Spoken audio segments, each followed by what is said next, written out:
The evening had started like any other celebration. Music spilling into every corner of the room, laughter mingling with the clinking of glasses, and the warm glow of string lights casting a festive ambience over familiar faces. I had organized the party with precision, ensuring every detail was perfect.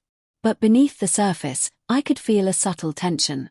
My wife Samantha had invited her closest friends, the ones I had always tolerated, the ones who whispered behind my back, the ones who had laughed at my expense more than once.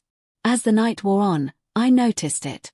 Sly smirks, subtle snickers, eyes darting toward me when she mentioned my unwavering loyalty, and the faint but unmistakable mockery in their voices. They believed I was blind to their judgments, naive enough to let their subtle insults slide. The first direct jab came just as I was pouring myself a drink. Samantha laughed, a light, carefree sound, and one of her friends chimed in loud enough for everyone around the room to hear. "Wow, you really put up with him loyal much." The room erupted in forced laughter, and I could feel the sting, the intent behind the words. They wanted me embarrassed, wanted to chip away at my composure, wanted me to react with shame or anger. But I didn't. I smiled slow and calm, letting my stillness speak louder than any argument or outburst could. Their laughter, meant to dominate the room, began to falter under the weight of my quiet control. I excused myself briefly and moved toward the living room's media console. "Care for a little demonstration?" I said casually, almost to myself, as my fingers hovered over the remote. Samantha looked puzzled, her smile faltering slightly. Curiosity flickered in the eyes of her friends.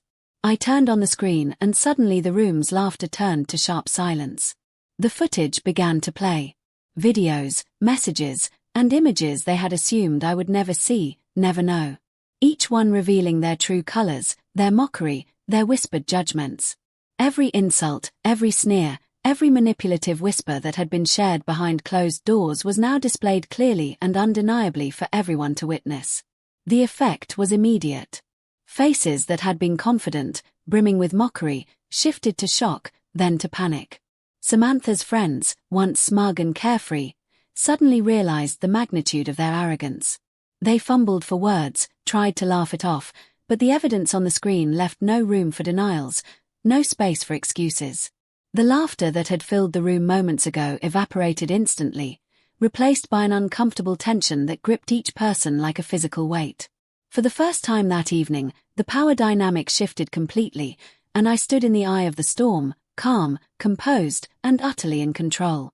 Samantha's face palled, her carefully maintained facade crumbling in real time. Her eyes darted between me and the screen. Panic mingled with disbelief. She had expected the night to be filled with fun, casual jokes, and playful camaraderie, a showcase for her friends' loyalty and shared humor at my expense. Instead, the narrative had flipped entirely. I had quietly amassed the knowledge, waited for the right moment, and executed a demonstration that shattered their assumptions in a single deliberate move. Her friends tried to laugh again, weakly, nervously, but the hollow sound only emphasized their humiliation. Each glance they exchanged betrayed their newfound fear of exposure, of being revealed, of having their manipulative schemes laid bare.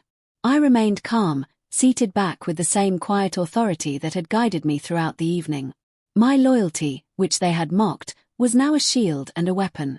They had underestimated it, and in doing so, they had handed me the upper hand. Minutes stretched, tension thick in the room as the evidence continued to play. Every whispered insult, every judgmental comment was displayed with precision, highlighting the stark contrast between their perception of control and the reality of their exposure.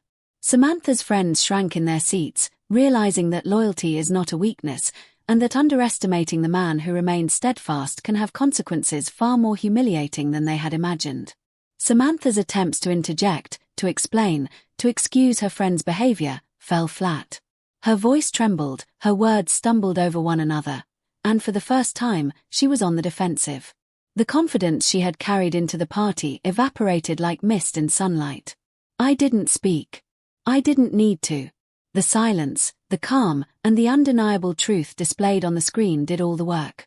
The room had shifted from mockery to awe, from arrogance to submission, all in the quiet, deliberate unfolding of events I had orchestrated.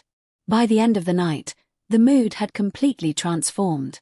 Her friends were subdued, careful, wary. The arrogance that had fueled their mockery replaced by the weight of understanding. Samantha remained silent, embarrassed, and humbled, finally realizing that loyalty is not weakness, and that underestimating someone who quietly observes can lead to consequences far beyond what they imagined. My smile remained calm, measured, a reflection of the quiet power I had always carried.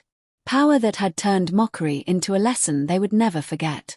The party continued in an entirely different tone after that. But I didn't need to gloat. The lesson had been delivered. Loyalty is not something to mock. Patience is not something to test.